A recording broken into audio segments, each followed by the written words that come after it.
guys. Casey Santana with Rich Soil Podcast. We have another guest to share with you guys today. He is actually somebody that I've had a pleasure of meeting at events and just getting over like I want to say 2 years of getting to know him and seeing at other events throughout the time frame. So really excited to share his story with you guys and everything that he's got going on.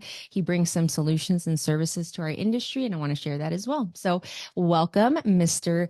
Ian Rasman. Thank you. It's a pleasure to be here. Great to see you again, Casey. Thank you. I think last time we saw each other was Canapack. I missed you at MJ BizCon. I know you guys were out there and activated.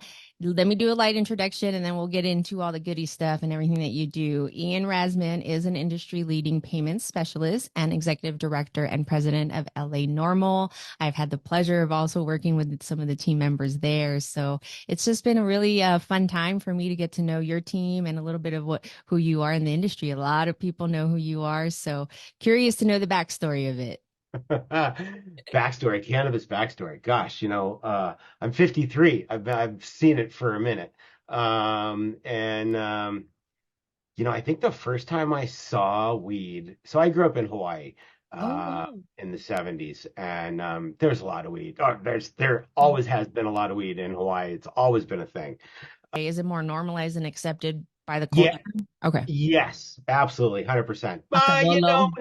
I would say normalized, yes. I mean, like when you would go to, like, I remember going to high school football games and like you just always smelled it. It was just like always there. There's always, the smoking area, people smoking, and you go to yeah, any sort of public events, yeah, it's kind of around, but it was still, illegal and trouble, around the police. So it was definitely on the down low. But like, Hawaii is a small place, like who the cops are, and you actually know where they are too. So True.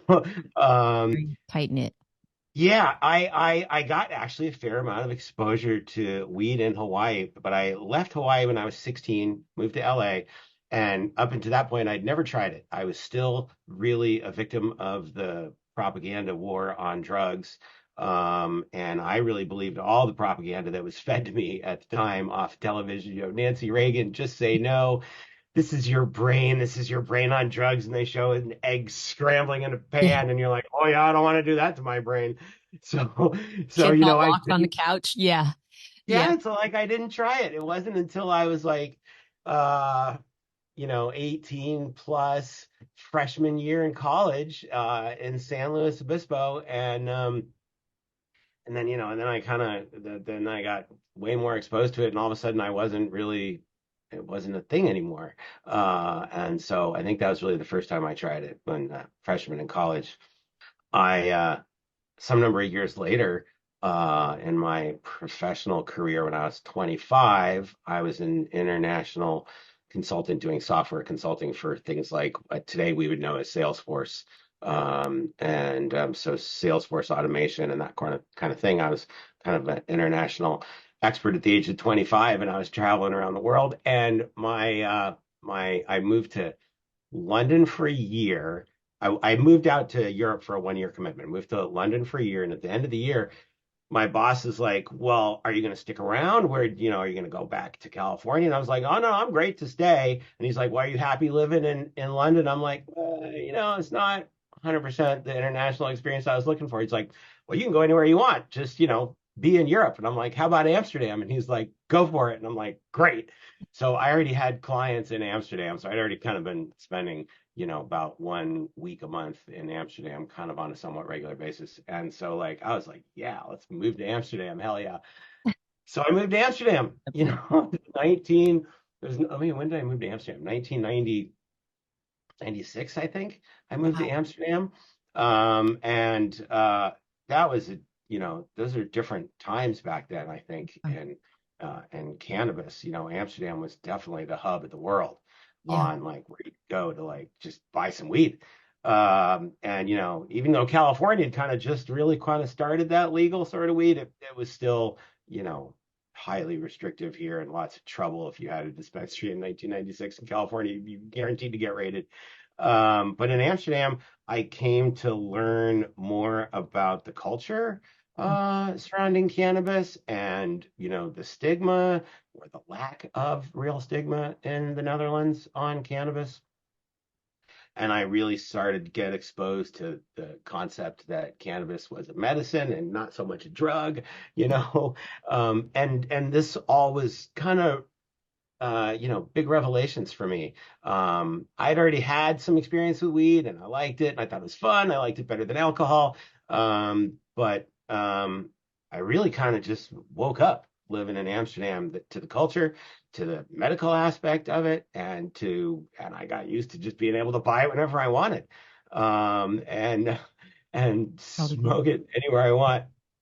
I just one hilarious story popped into my head all of a sudden, if you don't mind. Yeah, please. It was a Saturday. I was home in Holland. I was absolutely, it was, my typical routine was travel Monday through Friday to one country or another all around Europe. And I get home on Friday nights and I'd have the weekend to just to hang out and whatever. So weekend in Amsterdam, home for the weekend. Yeah, I hear proximity for each of them are so close that you could travel like to LA. It's like LA there, but you're in a different Yeah, country. yeah, yeah. It's Yeah. great. I mean, it was really nice. So anyway, one Saturday morning, I'm home, just gonna relax for the weekend. I have no plans whatsoever. So I smoked some weed, and I was absolutely high as fuck. And I get a knock on the door. And I was upstairs, kind of looking down on the front doors where my office was, and so I looked down, and there's two cops knocking on my front door, and I'm just like, holy fuck! And I was so baked. I was so incredibly baked. Um, Seems so and much worse, right? I'm And they're like, oh yeah, they're just knocking on my door, and I'm living in a kind of in an industrial neighborhood, but it was okay. a house. It was actually kind of a nice big house, but it was just weird that it was in this industrial park. So I go down and I open the door and they say something in Dutch, and my Dutch was okay, but not as it wasn't so great. So I was so high and so nervous and I don't know what the fuck was going on.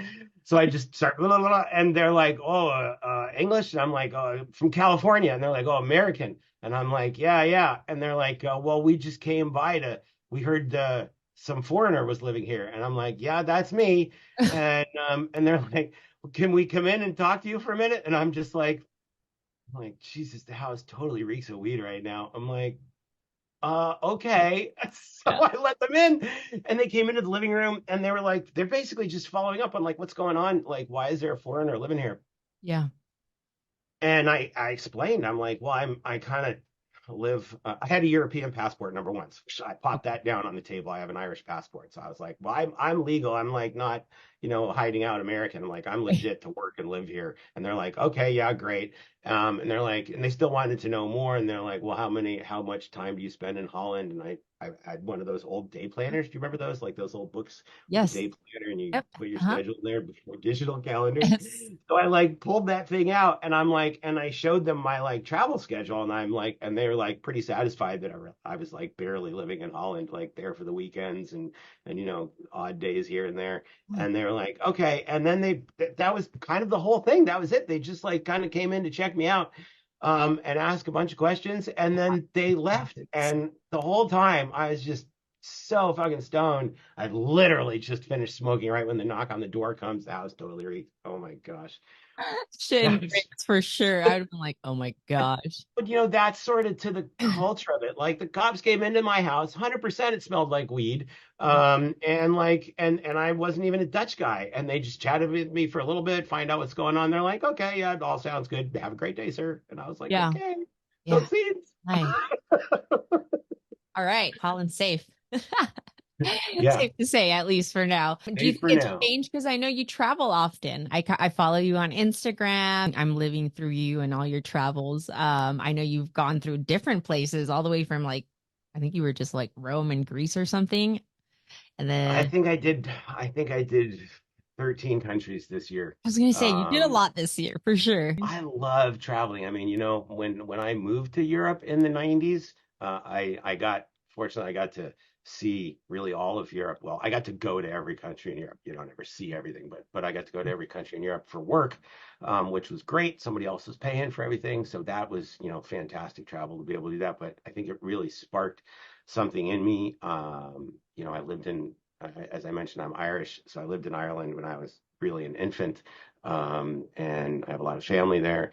And I don't know. I just have this burning desire to travel and go and just to see things and meet new people, meet new cultures, see how the rest of the world's living. I truly don't think you can appreciate how great we have it in this country if you haven't been outside of it. And if you haven't been outside of it to too many places as well. Like, I love going to the third world countries. This is actually really my favorite kind of travel. Forget Europe. I'm so bored with all that. Honestly, like I like the really exciting, unusual third Yeah, world, I bet. And difficult favorites? travel. That's what lights me up now. Any So favorites from this year at least? Because I know you travel often. So this at least from year, this year. I've been to like 100 countries now. And this year, I think a couple personal favorites, Morocco. I went back to Morocco again. I hadn't been there in 20 years, and I really like Morocco. Oh I did wow. get some hash I was without. gonna ask next No, question. let's just stick with the cannabis theme here. Okay. So yeah. So I was in Nice. Morocco and I was like, all right, great, let's get some weed and get Yeah. some hash. And I got a little bit of both. I didn't stay long enough in Marrakesh to like get a hookup, but I did get a hookup in Fez. Is it like And have to know somebody type of deal? yeah, 100%. You got to know somebody. And if you're a tourist, it doesn't matter. It's easy to find somebody. You just know you're going to get, taken advantage of. Yeah, I can The imagine. economy. Listen, it's really one of the reasons why I like going to third world countries. It's because, it's cheap. So who cares? Yeah. I get ripped off when I buy weed when I go to these countries. I really don't care. Yeah, the Um, experience. Yes. like, hey, if you've got it, great. That's good. Yeah. So I got some keef, and Mm. they asked what I wanted, if I wanted, and I'm like, well, regular flour, and they're like, oh, how about some keef? And I'm like, okay, fine, I know what the difference is, but I was like, if that's all you got, Yeah. and some hash, sure, you can always do something with the hash. Right. So the keef was so bad, I threw it out. It's like, it's Oh really terrible. And no. the hash was just like, I'm like glad to have it. Once Yeah, again, this will I'm work. 53. I've been getting weed I've been smoking weed for like 35 years. So like I've been getting it from when you had to know a guy or know a guy, and like, Yeah. and when I traveled, you had to like go meet a guy and then trust that Yeah. the guy wasn't going to turn you into the cops after he sold it to you. So yeah, That's why I don't that's a travel. that's a thing too. Like, I in believe some it. countries they're like, "Oh yes, I have weed for you," and then they sell you the weed, and then they go around the corner and tell the cop, the guy in that shirt over there, he's got the weed, and then they go bust you, and they give back the weed to the guy that Yes. sold it to you, and then you're just like, what? Yeah. Yeah. I think it happened. My dad said it happened. Something similar happened to him.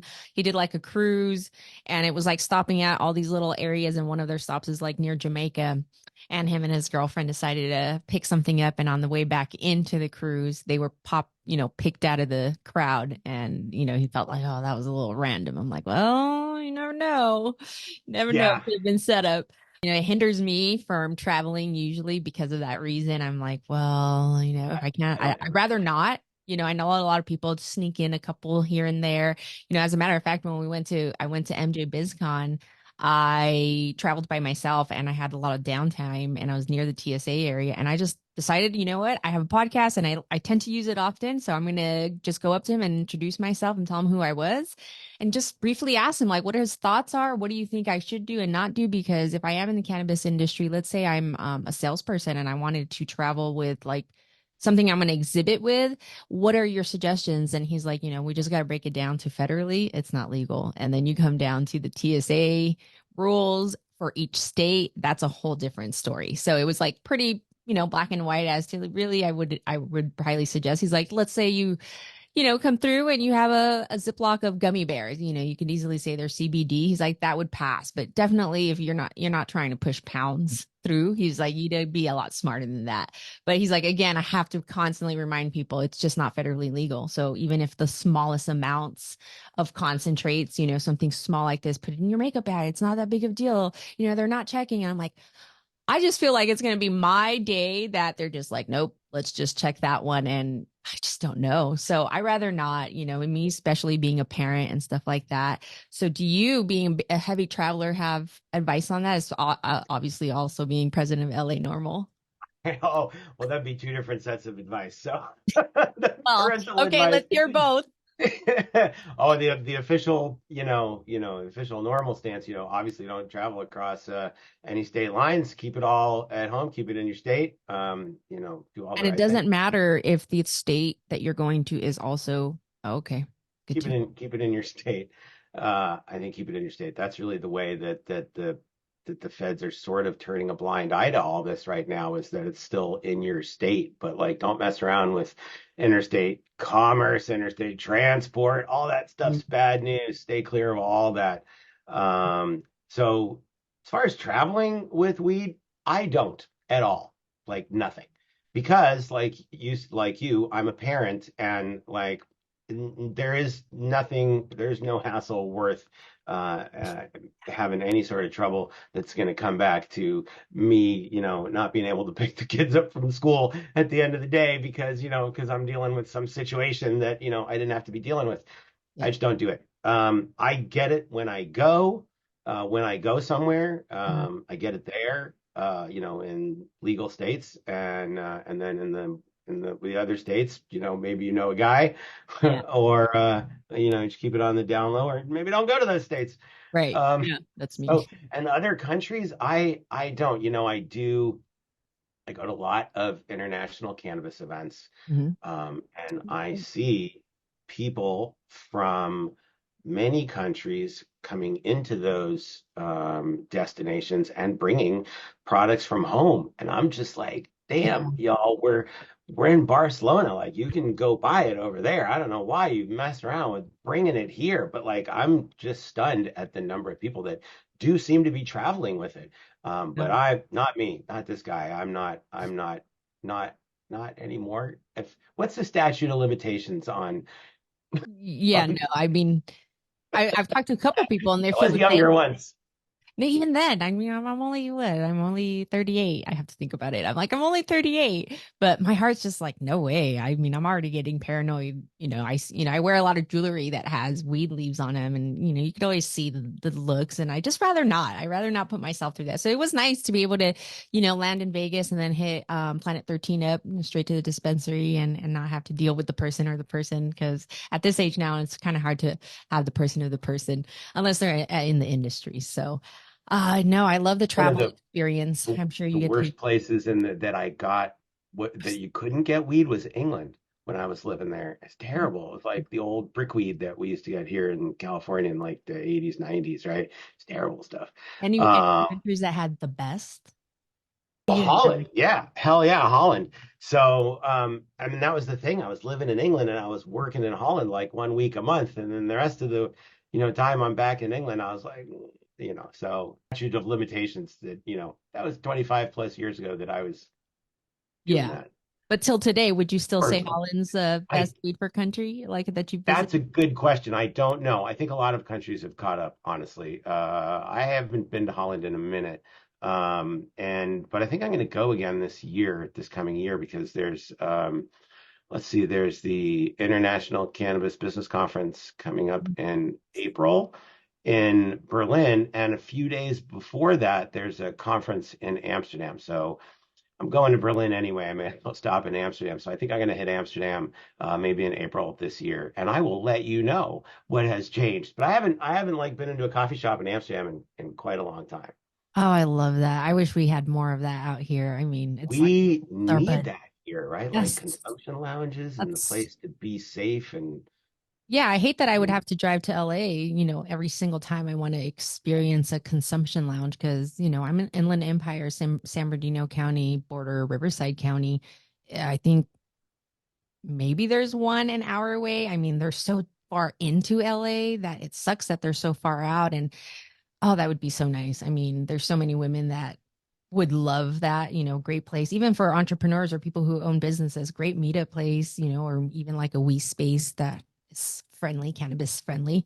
My thing is the spas now, we go to spas, these women, they have the spas that like you get tons of alcohol are served to you and I'm like we need that for us, like I'm there for 4 hours getting my hair done. I need to like I literally walk out to my car. It's totally random, but I walk out to my car and I'm like hitting my little nectar collector with a yeah. full like set on my head. I'm like, I don't care. I don't care. And it dawns on me like we need to really normalize it to where they can be seen Yeah. in these places, because alcohol is obviously not to say to like take out alcohol, but if you're also serving alcohol and I don't drink alcohol, do I have the option to maybe have a can of beverage?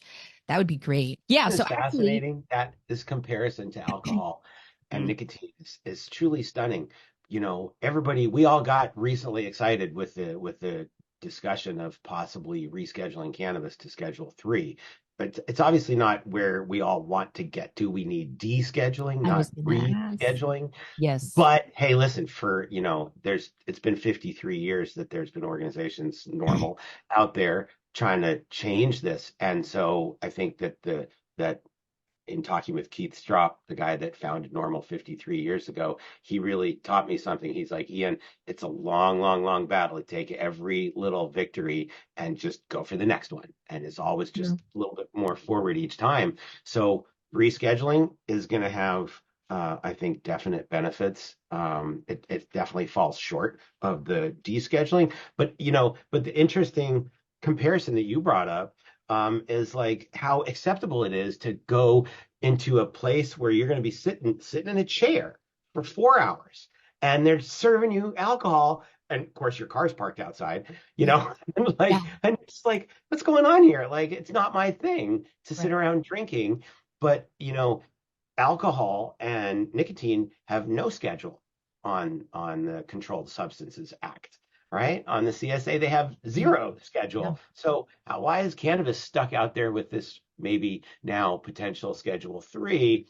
It seems just disingenuous and off Yeah. that alcohol and nicotine, which we know the destructive effects of those drugs, and cannabis, so Mhm. different. Yeah. Yeah. Such good arguments. I'm glad you brought those up. I know you guys do a lot with LA Normal as an organization as a whole, and you guys are pretty nationwide, I imagine, right? I believe. Norml is the national chapter of Norml Oh, is has been oh, in yes. existence August of 1970, so it's 53 years old now. Los Angeles Norml, our chapter has been around since 1973, so we Oh, just turned wow. 50 this year. Oh, Uh, congratulations. yeah, I know, crazy, huh? Great. And so what our and the way that Norml is structured, and it has been since 1970, is it's been meant to be a people's movement that works at the local, state, and the federal level. Okay, so you have the national chapter, Norml, that is working towards federal cannabis policy reform. And then you have state level organizations like California Norml, Texas Norml, New York Norml, that are pushing forward at the state level. For example, California Norml, as you probably have heard, coming this January, employers will no longer be able to discriminate against off-the-job cannabis use. Well, this comes Uh, directly back to California Norml and other organizations that have been fighting that. That has been a big, big push for California Norml.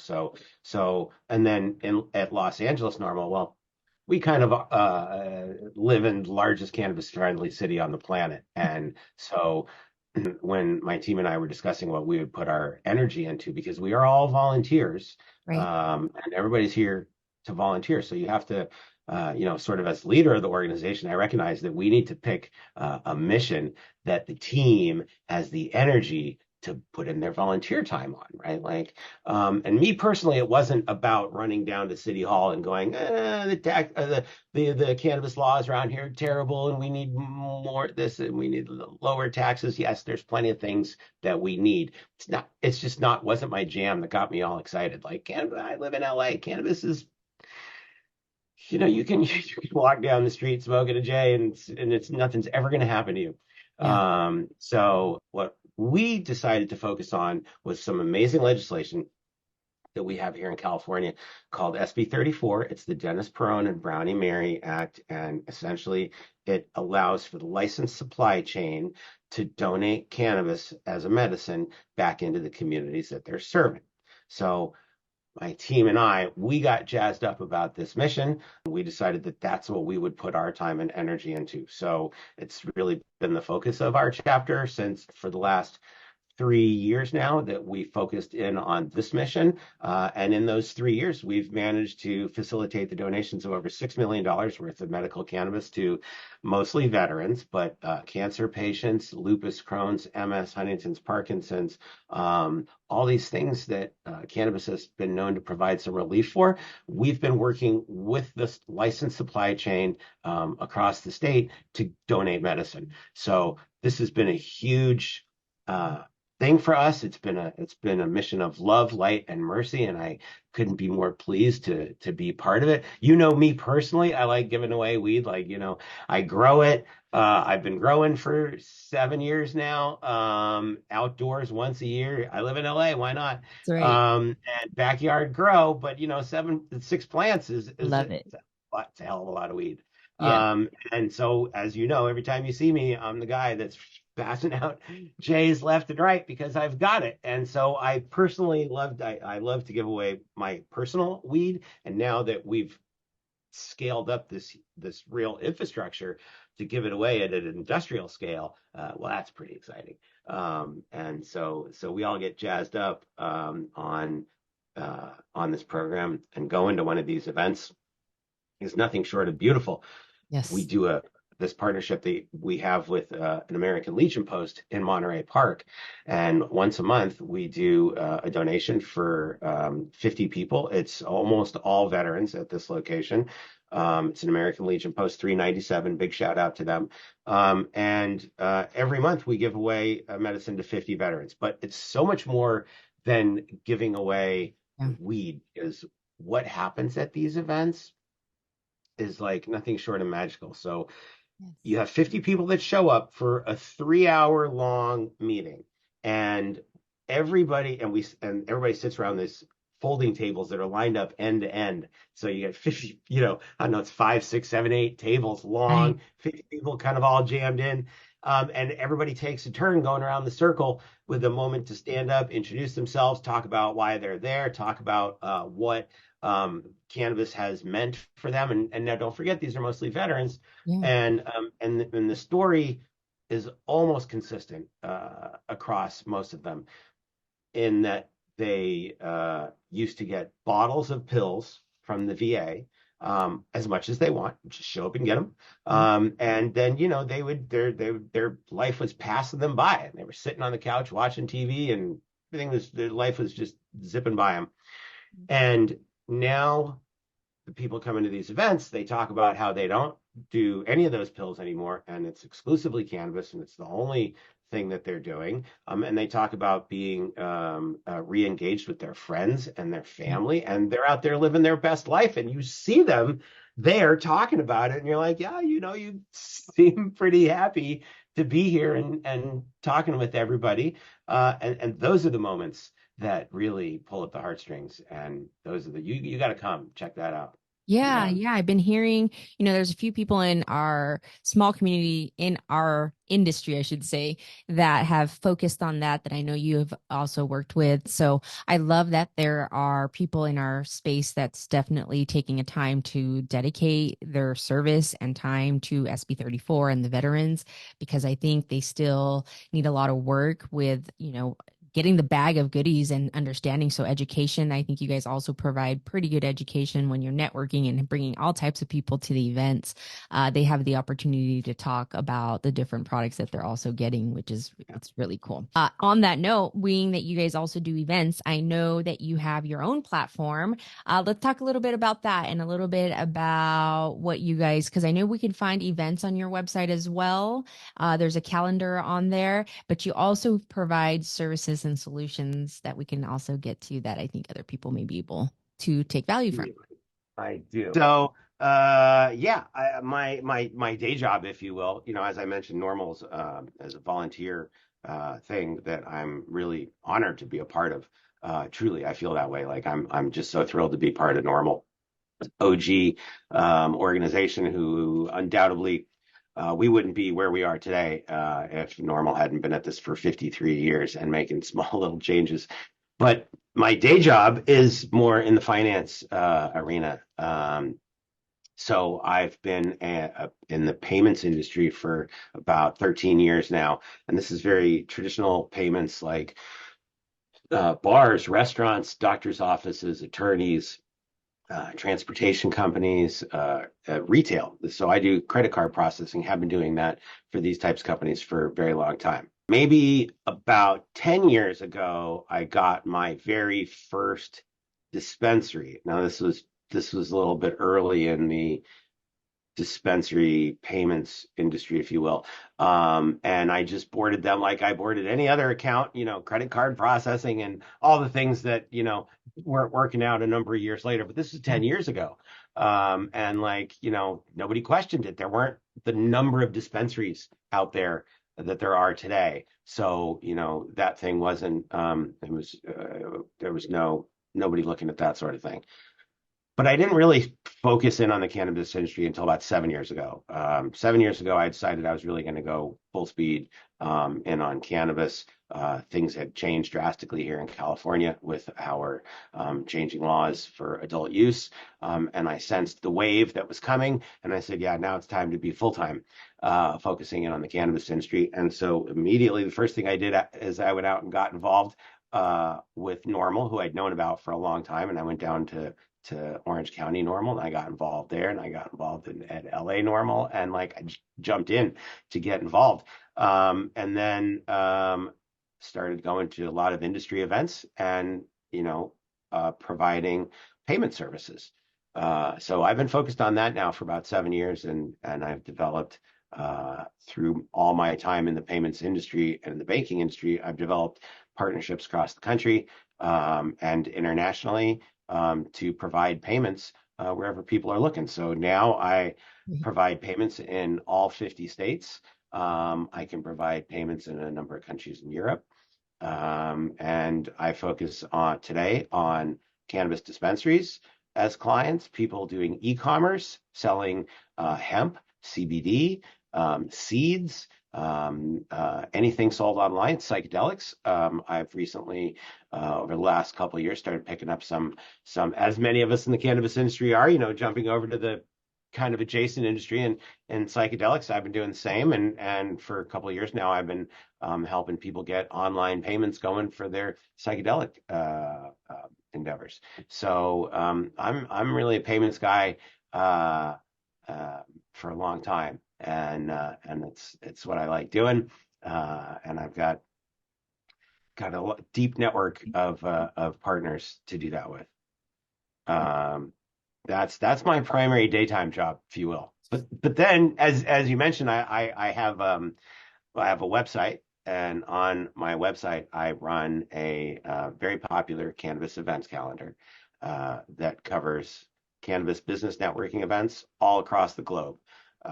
There's a lot going on here in California. There's a lot going on in LA. We're a huge market. There's really regular events across the country where people can go to get involved with their local markets. Missouri's popping off with lots of events, New York, New Jersey, Arizona, New Mexico. There's a lot going on all around the country, and I've got the calendar to keep people up to date on, hey, what's coming to my city or what's coming to my state, or I have some time this month. What's out there that I might be able to go to meet other cannabis industry professionals. And so that calendar you can find at rassman.com/events, rassman.com, and check it out. It's pretty full featured. You can find an event you like, click add to calendar, and imports it all into your calendar. So you got the address, the time, know how to get there. Ooh, I didn't know that feature, but yeah, I'm on it. I saw it. I've been on it before, but I'm on it as we speak. And this makes it so much easier because it's kind of a one-stop shop. So love it.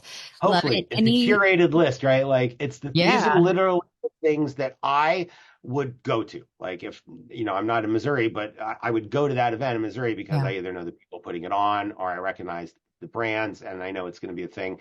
It for me, I think that in order to qualify to go on the calendar, it has to provide some educational value or some business networking value. And then great. Then let's let the people know that that's where they got to go. Yeah, I love that. I think it's all about education, and I think that's the best way to normalize it and break the stigma, at least to reach, the bigger audience. Yeah, 'Cause we 100%. all love weed. Or anything you got going for I'm the ready to weed. jump into 2024. I've already got a number of events I'm excited about. A couple international things, Barcelona, Hmm. ICBC, or Spannabis Week in Barcelona. I love Spannabis Week. I was going to say that is probably the next, that's the buzz that I'm hearing right now. So I would imagine that was next on your list. Spain's. Yeah, yeah, definitely go. I love going to Barcelona. It's a fun city. It is cannabis friendly-ish, sort of. Yeah, I hear. Be careful, but it's legal, but be careful. I hear it's like speakeasy vibes type of thing. Like Yeah, definitely straight let up. you know it. Oh, that's Exactly. crazy. Speakeasy. Like you knock on the door that's nondescript and you're like, is this the right place? And Yeah. then you're like, oh yeah, it's the right place. Yeah. What's the password? Well, that's exciting, I think, for everybody just in general, but it's exciting to see the culture kind of spread throughout the world in its own way and people Yeah. just kind of unite. I think that, diversity and unity kind of goes hand in hand with cannabis. And it just amazes me all the time to see. I haven't gone myself, but I think Emerald Cup is going to be coming out soon. So by the time Yep. this comes out, that will probably be, the next on everybody's list. So I'm excited to, get that out and hopefully become a judge again. That's always Yeah. fun. Yeah. Um, at Spanibus, is this like a convention type of deal, or is it more like Hall of Flowers? Spannabis is Spannabis is a it's thing on into itself, because it's definitely the largest gathering in Europe, Okay. where like MJ BizCon would easily be the largest cannabis gathering in the US. This is the largest cannabis gathering in Europe. Spannabis itself is Friday, Saturday, Sunday. It's a 3 day mix of a festival. There's stages and music, food trucks, vendors selling food, and then there's booths with businesses where they're selling seeds or equipment. Many of the things that we might packaging, CBD, um, and all kinds of variations of not THC. Gotcha. Yeah. It'll spin your head on all the not THC products that are out there. You see all this stuff that looks like flower and weed, and you're like, what's that? And they're like, oh, this is HHC. And I'm like, what's HHC? And they're like, well, it's like this. And I'm like, so it's trying to be like THC? I don't know. All this stuff Yeah. is too much for me. It's all the not quite weed that Right. they and it's not that far off of our Delta 8 I here, was right? gonna say. Like, you Yeah. know, hey, these products do well in markets where you can't get the real thing. Yeah. I agree. Well, who's going to buy HHC when you can buy THC? Yep. Well, nobody. But when you can't buy THC, you buy the HHC, apparently. So, a lot of this going on at Spannabis, all the legal products that are, legal because they're not THC.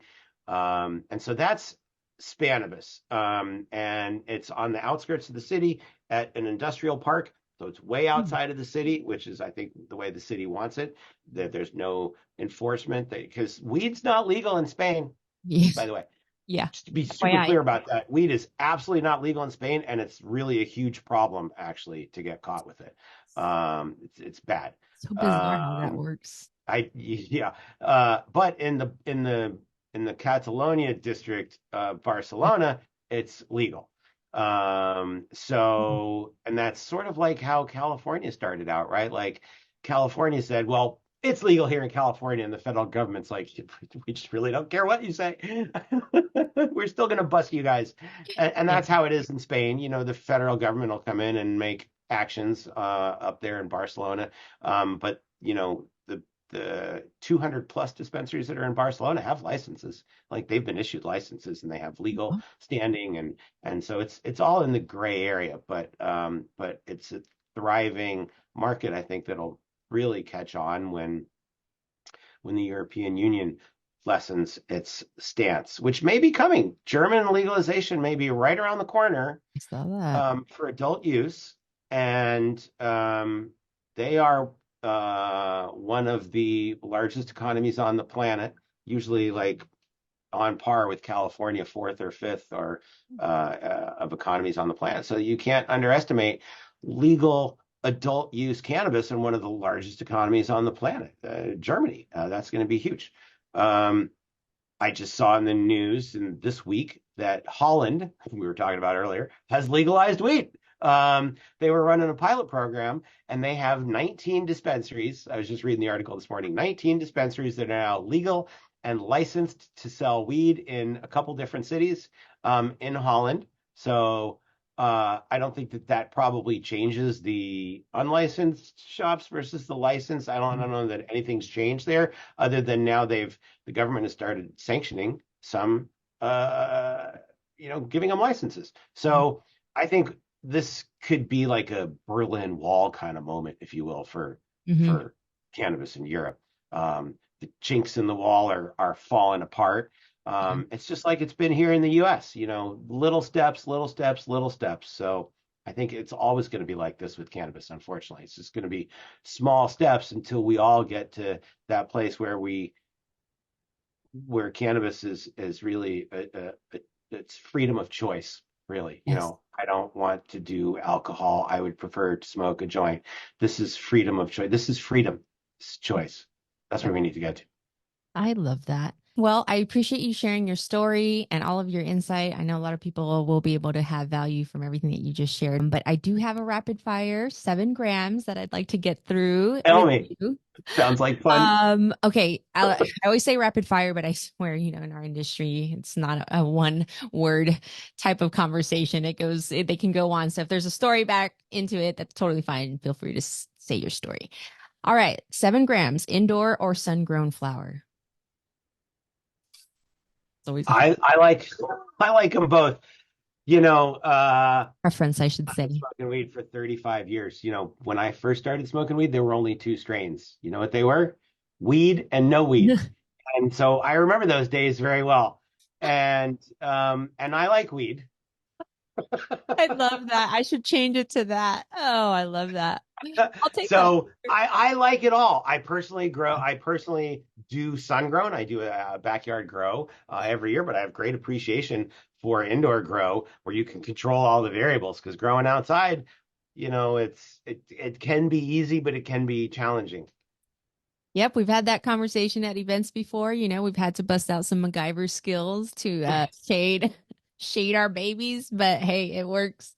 That's, like I said, it's a privilege to be in California for those things, and I definitely appreciate that. Number two, what's your favorite way to consume flour? My favorite way is with a bong, flour in a bong. That's my preferred way all the time.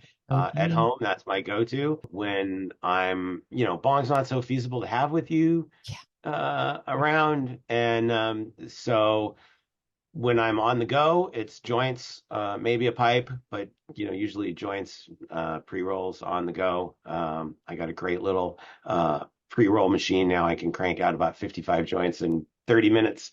Like an So electric one type? no, it's like a bump box. It's a I bump have the box. older kind where it's just like the two in the wooden box type of deal. Yeah, yeah. And then I've You seen want the to see machines mine? now.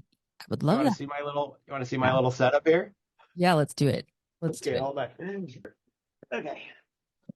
Yeah. See, mine is this old little rolling thing, Oh yeah, the old school one. Shout out OCB. yeah. All right. This is my little bump box. So Hey. it holds. There we go. It holds Oh, 55 wow. cones. Pop them in there, and then you just pour the weed over the top. But then this is where the magic comes in. This Oh, is a wow. dental vibrating scale. I don't know, the camera's messing up the. It There knows we what go. you're trying to show. I know. Yeah, that's right. It knows that green Swear. stuff on the top is something. So it's a dental vibrating tray. There we go. Super Oh, simple. You can, so like so rinse what it this is in. made for, yeah, this is made for when you go in and you get a mold made of your teeth and they're trying to, they make you hold that stuff in your mouth for a few minutes Yes. and you're like gagging. And then Yes. they make a mold and impression and they put that on this little dental vibrating tray and shake it to get all the air bubbles out. And all of a sudden I was just like, I'll bet that would work well for weed too. So I got that coupled with that, Genius. and away you go. Oh Um, my and gosh. that's about as simple as that. Yeah. Oh wow. Well, yeah, that's definitely why you have your mint packs packed. Because I was like, oh, that takes forever. Either he really likes to joint like roll or, he has somebody doing it. But I've seen That's some why like when you see me, I'm always got joints to pass out. I'm like, oh yeah, here you it. go. I love it. And they're perfect size. They're not too big. They're enough to like, if like we're at a social gathering where you're not supposed to smoke, you just gotta go out and hit a couple things and come back. 100%. I'm all about the dog walker size. I honestly There really you go. like them. Dog So walker. that's the ones those are the ones I give out. Those are kind of the ones I prefer to smoke because if I'm really down for smoking a lot, then I'll smoke a second one. Yeah, But exactly. but like starting those 1 gram joints, they're too big. Don't get me wrong. I mean, they're all right, but like you know, I don't love relighting it later. Like you I was might just gonna smoke say it's half the that relate. gram, Yeah. and Half then hash. you're like, all right, that's enough for now, and you put it out, and then like later you go relight it, and it's just, you're just like, oh, it doesn't have that taste anymore. I feel like I'm Burnt through lighting. already. Yeah. Yeah, exactly. So I love the dog walker size. Yeah. I Tastes agree. fresh again.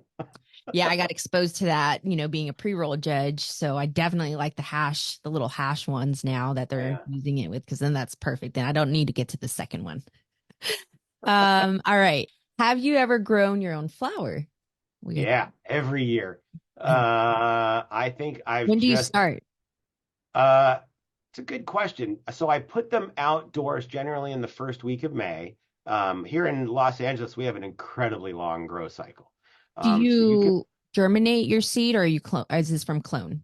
I've done everything. And I Preferably. do each year. I generally do a little bit of a mix of some clones and from seeds, germinated from seeds. So this last year, I decided I'd go really old school and do some old school strains. So I reached out to my friend Todd McCormick. He's a freaking legendary guy here in California, has been um, I know. growing. I think we're about the same age. He's been growing since the 70s, since he was a young teenager. And he's been collecting seeds from all the old school guys here in California in the 70s, 80s, 90s. Todd's got the collection, and he produces those seeds every year. So I reached out to Todd and I'm like, Todd, give me some of your favorite old school stuff I want to grow outdoors. He's like, yeah, I got you, Ian. And he sent me Old School Marijuana, Northern Lights number 5.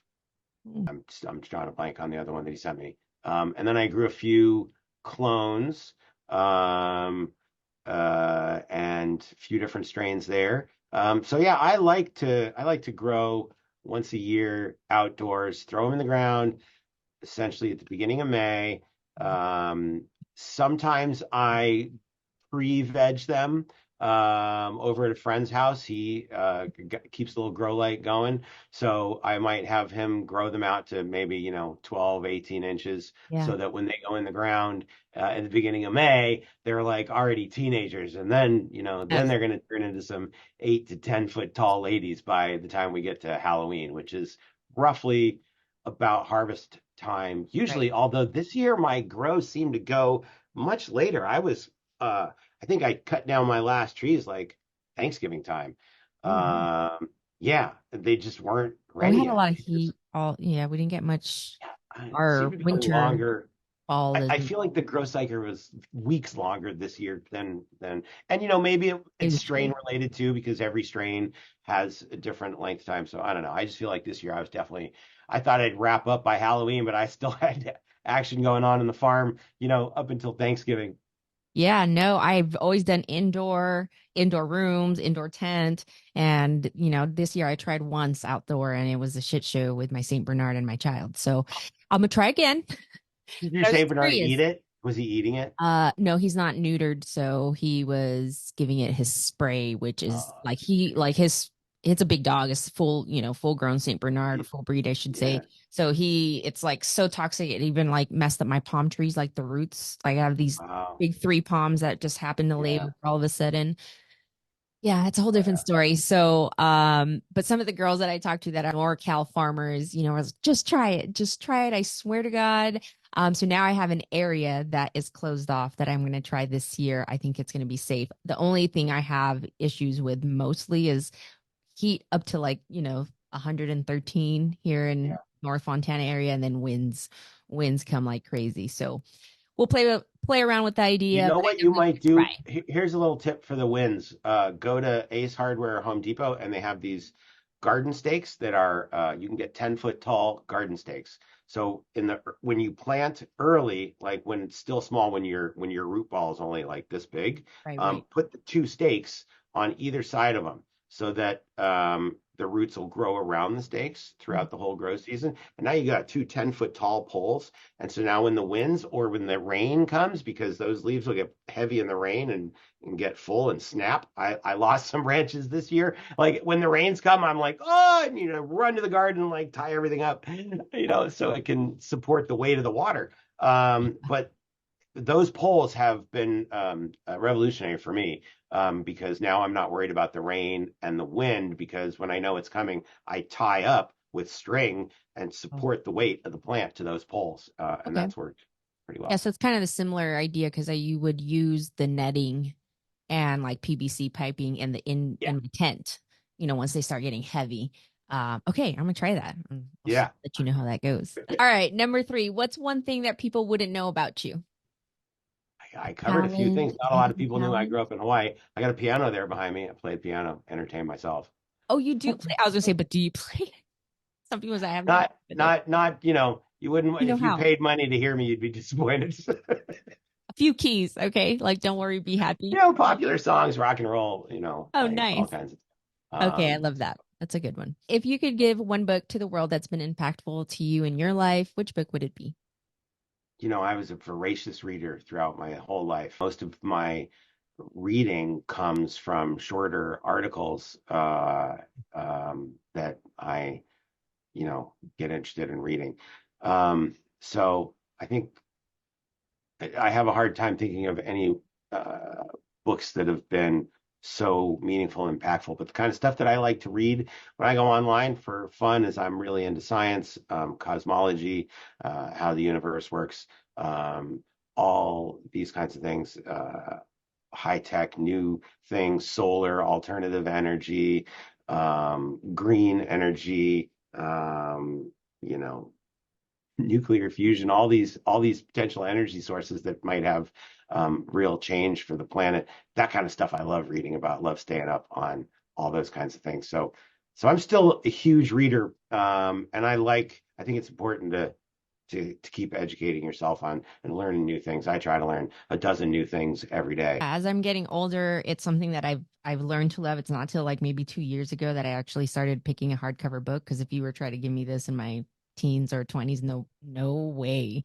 I'm You're almost on the opposite scale on that one. You're yeah, I reading more, I'm know. reading less on the books. I see all your book collection in the back there. I love Yeah, it. a lot of it is photography for my husband, and then the other stuff is, personal development, spiritual. As I become a mom, these are things that I started incorporating in my life just to be a better human and be of service to our community. And I think, that's helped me a lot. So I always have to ask. But I know a lot of people are more on like podcasting, articles, and as long as I feel like it's what's fusing you, it's what's I think helps you grow. Okay. If you can only choose one type of oral product that I'm going to describe, which one would it be for your preference? Tincture, a gummy, or beverage? Cannabis infused, obviously. If I could only pick one product, Yeah, for I'm you. gonna go. I'm gonna go with tinctures, I guess. And I'm gonna preface that by saying that I feel like I'm a bit immune to all those things. Okay. Um, like Same. anything orally, uh, I need massive quantities of it to equal what just smoking a little bit of flower will do for me. Like no joke when it comes to like edibles. It takes I can do 200 milligrams and totally forget that I took 200 milligrams. And someone would be like, "Hey, how's that? How are We have those gummies hitting you?" I'll be this. like, "Oh, Yes. We've had, yes. yeah, maybe I feel that. I don't know. like so I've just learned that it's just a waste of product on me. I don't really do any edibles, and it's too bad because I wish that I had a healthier alternative to the smoking. But at the end of the day, smoking it is nearly the only way that works for me. I've tried everything. Uh, Yeah. Transdermals, sublinguals, Yeah. gummies, tinctures, this, that. Almost nothing works on me except for flour. I'm the same Concentrates way. Yeah. will work. But I don't even know that they're as good as flour for me. Yeah. Yeah. No, and I could respect that. The reason I'm asking is that, we have a lot of new products coming out on the shelf in our market, and it's good to know where people stand. And if they ever watch this, then, they'll have feedback at all different levels. I'm on the same, I don't really lean on those products just because I don't feel like it affects my body in the way I need it to affect me, I should say. Yeah. So yeah, no, it's curious. A lot of people did lean on the tinctures that don't really do any of those type of products or oral products, gummies, edibles. I have a Um, resistance to everything orally. Like um, it doesn't even matter what it is, alcohol, mushrooms, oh, cannabis, yeah. Yeah. any. I need quantities that are higher than most people, and it becomes not. It becomes expensive. Yes. I totally hear that and resonate with that 100%. Yeah, my brother-in-law is the same way. He's like, I'm like, how'd you like those brownies I made you? He's like, um, I really can't tell you. And I'm like, all right, never mind. You're useless. I give away all that stuff. Like, I mean, we all get I plenty did of give free him a product in the industry, and every time I get, vapes and edibles and anything, I give that all away. same. Yeah, Keep the actually, he just flower. came asking for it last Thanksgiving. So I was like, yeah, I have it. Let's go up. Our last one. List three ways that you contribute to yourself. That's either self-care, personal development, maybe helps you spiritually, just as a person. Like to go out walking by myself. Whether it's an urban walk, I'll just take off from the house and go walk for an hour or so. I might make phone calls while I'm walking, or I might just be, you know, planning next moves for this or that. Yeah. I like to have my alone time. Well, you're I also very successful. So I was just curious too. Maybe you have some tips for those who are, trying to start their own business because you are doing very well for yourself. You are very, much in the industry, but you also have your own business. So I always have to ask what you do personally to develop that skill. I do a lot of relationship building, shaking hands, meeting people, being out there, and then I spend a lot of time at my desk when I'm not doing those things, following up with people, sending emails, and um, uh, finding the next event that I'm going to go to, or developing relationships with the people that I've been out meeting. And I can frequently be found at my desk late at night. It is absolutely not uncommon for me to be at my desk, sitting right where I am right now, at midnight, 1 in the morning. It's more or less routine for me. I'm a 50% parent, so I'm divorced. I got my kids half of the time.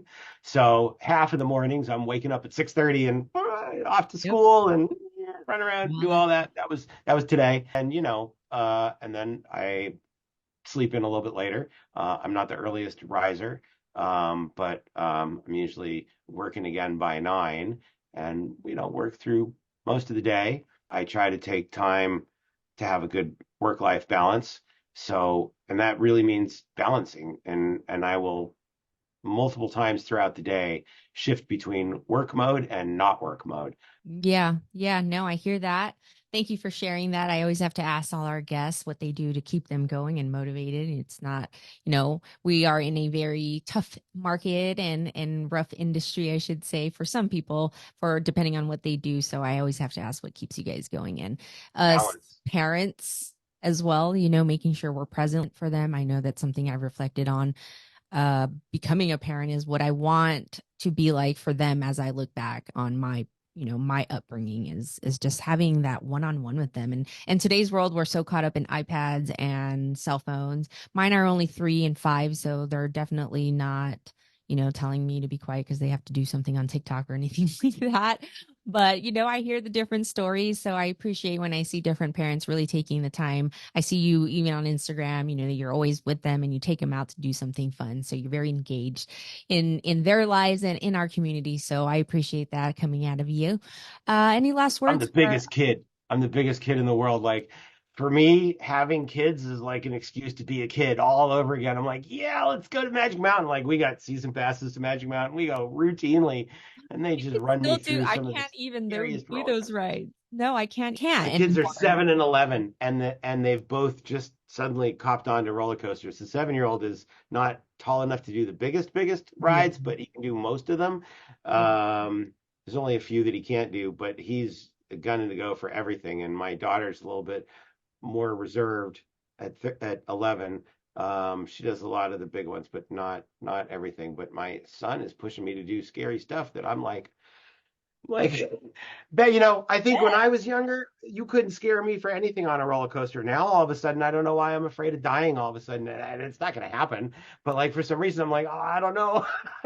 I totally agree. Yeah, the weirdest things come through my mind, and it was like the smallest ride. So yeah, ever since then I'm like, I don't think I'm ready for roller coasters anymore, or even prepared for this. So yeah, no, thank you again for coming on and spending time with me and sharing your story. I know a lot of people know you in the community, but maybe there's some people in my audience that don't, and so I'm excited for them to get to know you. Where can we find you and support everything that you're doing? Thanks so much for having me. It's been a lot of fun hanging out with you. Nice having a nice informal chat. Lots of fun. I got a website, rassman.com, rassman.com, and you can go there and it's got links to all my social media, Instagram, LinkedIn, Facebook, all those things that I'm not so great at posting on. Phone number is right there on my website. You click to call, and I'm pretty responsive on the phone. And then you can follow along with what we're doing at Los Angeles Norml by going to LA Norml, NORML.org. And you can follow along, support us. We frequently put out information coming from national and California. So when there's certain bills that are coming up and we need people to reach out to their local representatives and tell them that they're interested in these bills. We post all that kind of stuff. So that's really, I think, something that everybody that's a fan of cannabis that wants to just be a consumer, or if you're in the industry, you should be paying attention to these alerts coming out from Norml because it makes the difference when you KC, reach out to your representative where you live, the one that actually works for you, and say, hey, there's a bill coming up that is this and that about cannabis, and I want to let you know that I would like you to support that. I mean, you got to tell the people that work for you what you want them to support. So that's really one of the valuable things I think that Norml puts out there routinely, and they make it so easy. You just click here to sign a letter, and it's all pre-written for you and it's exactly what the bill number is. And then, you get a little automated response from your representative or your senator's office. Thank you so much, Casey, for your email. We've received your email. And the senator's very, is paying attention to these things. You get back with some kind of form letter, but that's the process because you need to let them know. I mean, they're tracking the numbers. They're like, all right, well, we got 17,000 emails from the constituents about this. We should probably be paying attention to it. So it's just how it's done. This is how you let your representatives know that you're interested in the cannabis reform and the legislation that's on the table. So Norml's keeping everybody posted on that. So check that out for sure. Yes, thank you for that reminder. I know in the city that I live in, San Bernardino County can definitely use a couple more voices in there and representing what we believe in the reform that everybody's working on towards. So again, thank you so much. We will make sure that all of Ian's information is listed in our description and our YouTube video. And for all of you guys who are tuning in, thank you so much for supporting Rich Soil Podcasts. And till then, peace out.